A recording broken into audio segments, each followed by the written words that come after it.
So I own 6 of the Ana Abiyedh fragrances from Lattafa.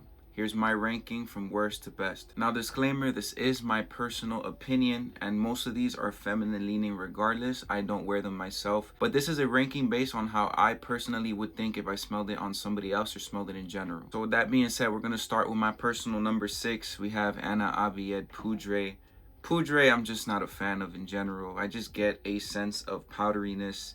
It smells really old, really dated, really mature to me. I know there are some Poudre truthers out there that will defend this fragrance, and rightfully so. If you like it, you like it. But for me, this one's not it. Now it's when it's really going to start to get tricky for me. At number 5, I have Ana Abiyedh Passion, the newest one out of the line. That's supposed to be an inspiration to Power of You by Armani.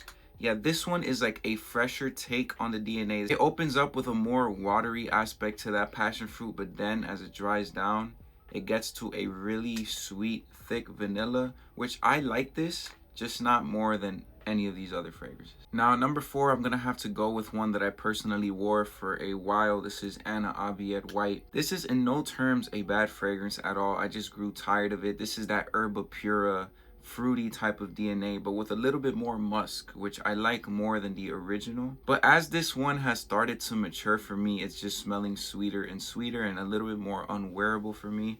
But still, I will still defend this one being a more pleasing version to that herba pura DNA. And with how affordable it is, there's really no case that you can argue against this. It's like $15. At number 3, we're really getting tricky over here, but I'm gonna have to go with Ana Abiyedh Rouge.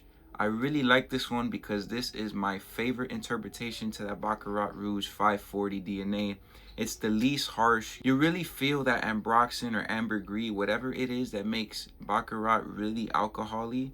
This one, you feel it less. On this one, you feel it less. You get more of that apricot. You get more of that DNA that you get to enjoy, which overall just makes it really airy and light and smells really sophisticated and still gives you that same feel as that BR 540. Which leaves us down to the final 2. I'm gonna go with Ana Abiyedh Coral.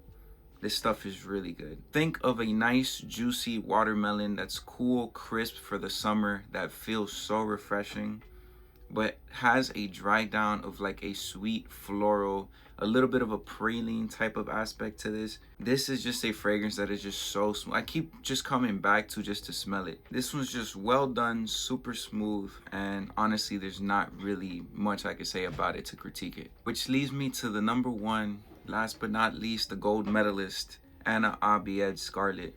This is one that when I first got my nose on this legit blew me away. This is one of the sexiest scent profiles that I've ever smelled. Like, definitely this exudes aura, this exudes confidence. Like, I'm convinced that if you're a lady, you want to smell like something that gives you a confidence boost, it's this one. Ana Abiyedh Scarlet just has a nice cherry rose type a fragrance pyramid, but it's not done sickeningly, it's not done cheap, it's done in such a seductive way that is just like, wow, who am I approaching right now? This is that type of energy that it gives off. Ana Abiyedh Scarlet, like I said, this is not something that I would wear myself, but this is a scent profile out of all the Ana Abiyedhs. This is the one that's the most alluring to me. This is the one that's the most unique, and I think it's easy enough to like. It's not blind buy safe, but if you're open to something bold, this one is so good. I want to know what you guys think of the ranking. Would you change anything? Do you agree? Is there something that is severely underrated and slept on? You let me know down in the comments. But I appreciate y'all for tuning in, and y'all have a blessed day.